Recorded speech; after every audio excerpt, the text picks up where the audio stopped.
एक मैलरी नाम की लड़की दिखाई जाती है जो अपनी गाड़ी में बैठकर अकेले ही कहीं पर जा रही थी। मैलरी की एक हफ्ते बाद शादी थी, इसीलिए शादी की तैयारियां करने के लिए वो आउट ऑफ सिटी जा रही थी। लेकिन शादी की वजह से वो ज्यादा एक्साइटेड नहीं थी। उसे तो ये भी श्योर नहीं था कि उसकी शादी हो भी रही है या नहीं, क्योंकि वो हमेशा चुपचाप रहती है। कुछ सोचते हुए वो अपनी गाड़ी को मेन रोड से किसी छोटे रोड पर ले लेती है, ये सोचते हुए कि ये रास्ता शॉर्टकट है और देखने में खूबसूरत भी होगा। लेकिन थोड़ी दूरी पर ही जाते ही उसकी गाड़ी खराब हो जाती है। मैलरी अपनी गाड़ी को स्टार्ट करने की काफी कोशिश करती है, लेकिन उसके बावजूद भी उसकी गाड़ी स्टार्ट नहीं होती। इसके अलावा वहाँ पर सिग्नल भी नहीं आ रहे थे जिससे कि वो किसी को हेल्प के लिए बुला सके। मैलरी काफी परेशान हो जाती है क्योंकि वो जगह पूरी तरह सुनसान थी, उसके अलावा वहाँ पर कोई भी नहीं था। लेकिन इतनी ही देर में वहाँ पर एक और पर्सन आ जाता है और इस लड़के का नाम क्रिश्चियन था। क्रिश्चियन मैलरी को सिंपैथी दिखाता है और उसकी गाड़ी को रिपेयर करने लगता है और वो उसकी गाड़ी ठीक करने में कामयाब भी हो जाता है। ये देखकर मैलरी को काफी खुशी होती है और वो क्रिश्चियन को थैंक्स बोलकर वहाँ से चली जाती है। अब यहाँ तक तो सब कुछ ठीक था, लेकिन फिर मैलरी एक बेवकूफी कर देती है। वो सोचती है कि उस लड़के ने मेरी हेल्प की है, मेरी गाड़ी ठीक कर दी है, जबकि मैं उस लड़के को लिफ्ट दिए बगैर ही छोड़ आई। और ये बात सोचने की वजह से वो क्रिश्चियन को अपनी गाड़ी में बिठा लेती है और ये मैलरी की लाइफ की सबसे बड़ी मिस्टेक थी।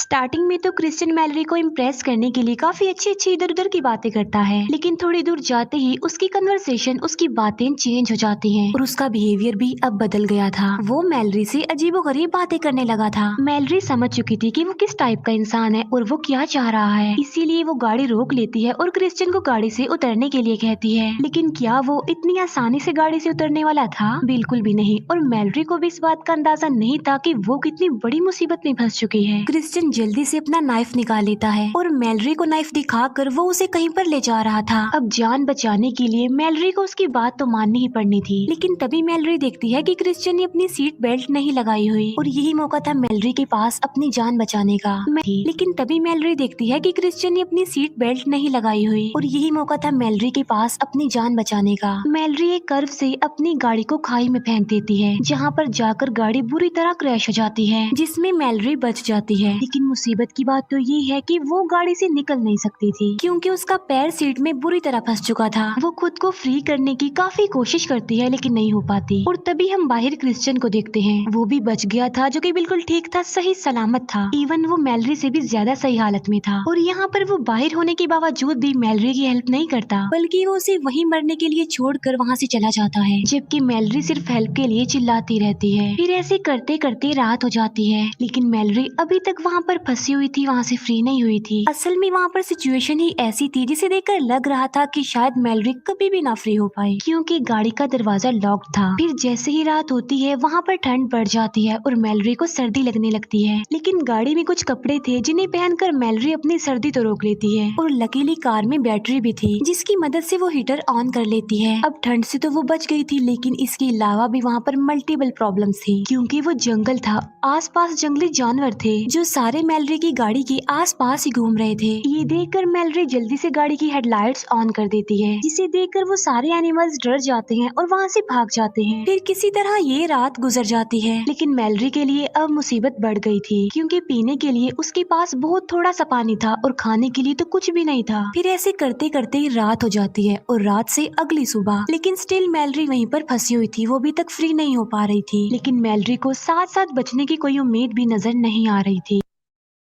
उसके हालात पहले ही काफी खराब थे कि तभी उसे परेशान करने के लिए वहाँ पर क्रिश्चियन आ जाता है, जो कि अच्छी हालत में था, खुश था। वो मैलरी को बताता है कि यहाँ से कुछ दूरी के फासले पर मुझे एक कैबिन मिला है जो कि फिलहाल खाली है, लेकिन वहाँ पर एक फैमिली रहती है जो घर पर नहीं है बल्कि कहीं पर गए हुए हैं। क्रिश्चियन अपने साथ वहाँ पर खाना भी लाया होता है और वो खाना वो मैलरी के लिए नहीं लाया था, बल्कि वो खाना वो उसके सामने बैठकर खाने के लिए, उसे चिढ़ाने के लिए लाया था। वो देखता है कि मैलरी की कंडीशन तकरीबन मरने के करीब है, इसीलिए वो वहाँ से चला जाता है और ऐसा करते करते रात हो जाती है। मैलरी को अपनी गाड़ी में से एक लाइटर मिलता है और तब रात गुजारने के लिए वो उस लाइटर से आग जला लेती है। फिर हम देखते हैं कि कितनी मुश्किल से काफी देर बाद कहीं जाकर मैलरी को नींद आती है, लेकिन थोड़ी देर सोने के बाद ही उसे जागना पड़ जाता है क्योंकि उसकी बॉडी पर चूहे चल रहे थे। अब मैलरी तो पहले ही हालात की वजह से इतनी तंग आ चुकी थी, इसीलिए गुस्से में आकर वो एक चूहे को मार डालती है। और हैरान कर देने वाली बात तो ये है कि चूहे को मार कर पर उसका एक फायदा हो गया था, क्योंकि उसे उसका खाना मिल गया था और वो यहाँ पर चूहे को खा लेती है। नेक्स्ट मॉर्निंग फोन की रिंग बजने की वजह से मैलरी की आंख खुल जाती है। ढूंढने पर मैलरी को फोन मिल जाता है और यहाँ पर उसे उम्मीद की कोई किरण नजर आती है, लेकिन उसकी उम्मीदों पर पानी फेरने के लिए वहाँ पर फिर से क्रिश्चियन आ जाता है। मैलरी को जब रियलाइज होता है कि वहाँ पर क्रिश्चियन आ गया है तो वो अपने फोन को छुपा लेती है। क्रिश्चियन बताता है कि कैबिन में रहने वाले लोग अपने घर में वापस आ गए थे, लेकिन मैंने उन्हें कैद कर दिया है उन्हीं के घर पर। वो मैलरी को कहता है कि तुम्हें मुझसे डरने की कोई जरूरत नहीं है, मैं तो आज तुम्हारी हेल्प के लिए आया हूँ। फिर वो प्रूव करता है कि वो किस तरह से मैलरी की हेल्प करने आया है। सबसे पहले वो मैलरी से उसका मोबाइल स्नैच करता है, क्योंकि उसने मैलरी को देख लिया था फोन छुपाते हुए। और फिर वो मैलरी को एक 100 देता है और बताता है कि यही तुम्हारी हेल्प है, मैं तुम्हारी हेल्प करने के लिए ये लेकर आया हूँ। जिस पर मैलरी कहती है कि ये 100 दरवाजे को नहीं काट सकती। जिस पर क्रिश्चियन कहता है कि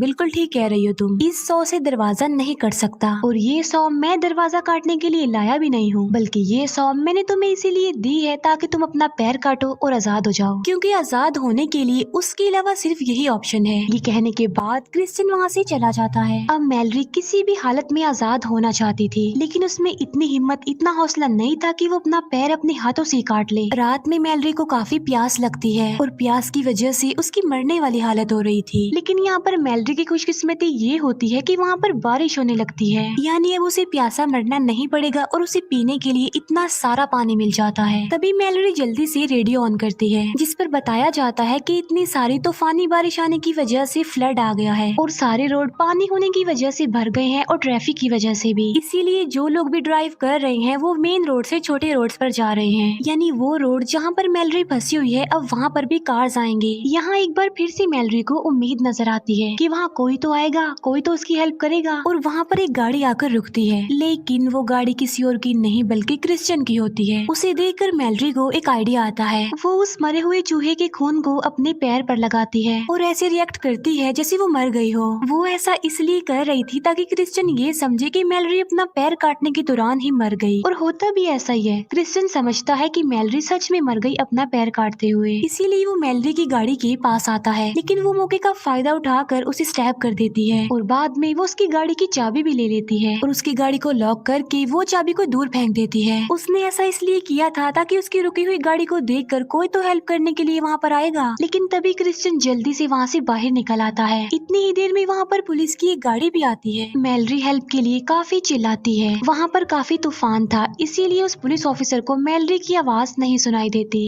ऑफिसर की हेल्प मांगकर उसे लिफ्ट लेकर वहाँ से चला जाता है और बेबस मैलरी एक बार फिर से चिल्लाती रहती है। वो सोचती है कि अगर वो ऐसे ही वहाँ पर पड़ी रही तो मर जाएगी, इसीलिए अब आजाद होने के लिए उसे कुछ करना है, उसे हिम्मत करनी होगी। और काफी सोचने के बाद वो अपना पैर काटने का फैसला करती है। लेकिन मैलरी की किस्मत अच्छी थी, क्योंकि पानी होने की वजह से उसकी गाड़ी बहने लगती है, जिससे गाड़ी का दरवाजा खुल जाता है और अब मैलरी फ्री हो जाती है बगैर पैर काटे। फिर वो वहाँ से निकलने का रास्ता ढूंढ रही होती है, लेकिन तभी उसे वहाँ पर एक कैबिन नजर आता है जिसके अंदर से किसी के चीखने चिल्लाने की आवाजें सुनाई देती हैं। और ये वही कैबिन था जिसके बारे में क्रिश्चियन बता रहा था, और यहाँ पर डेफिनेटली क्रिश्चियन है। अब मैलरी का रास्ता बिल्कुल साफ था, वो जान बचाकर वहाँ से भाग सकती थी, लेकिन वो ऐसा नहीं करती, बल्कि वो कैबिन की तरफ बढ़ती है और उसे पता चलता है कि यहाँ पर बहुत सारे ट्रैप्स लगाए गए हैं। वो देखती है कि कैबिन के मालिक को क्रिश्चियन ने मार दिया है। इसके अलावा जिस पुलिस ऑफिसर की लिफ्ट लेकर क्रिश्चियन वहाँ पर आया था उसको भी मार दिया था उसने, और अब उसने कैबिन की रहने वाली एक लड़की को पकड़ा हुआ है और उसे बांधा हुआ है। तब मैलरी चुपके से उसे फ्री कर रही होती है, लेकिन तभी वहाँ पर क्रिश्चियन आ जाता है। लेकिन यहाँ पर मैलरी ने एक समझदारी की थी, उसने पहले ही उस पुलिस ऑफिसर की गन उठा ली थी। यहाँ पर उन दोनों यानी मैलरी और क्रिश्चियन के बीच काफी फाइट होती है, और इस बीच मौके का फायदा उठाकर मैलरी क्रिश्चियन को गिराने में कामयाब हो जाती है और क्रिश्चियन जाकर सीधा एक ट्रैप पर गिरता है, जिससे उसका पैर एक ट्रैप में फंस जाता है। और तो और वो इंजर्ड भी है और उसकी हालत खराब भी है। और यहाँ पर मैलरी क्रिश्चियन की हेल्प करती है, सेम वैसे ही जैसे क्रिश्चियन ने उसकी की थी।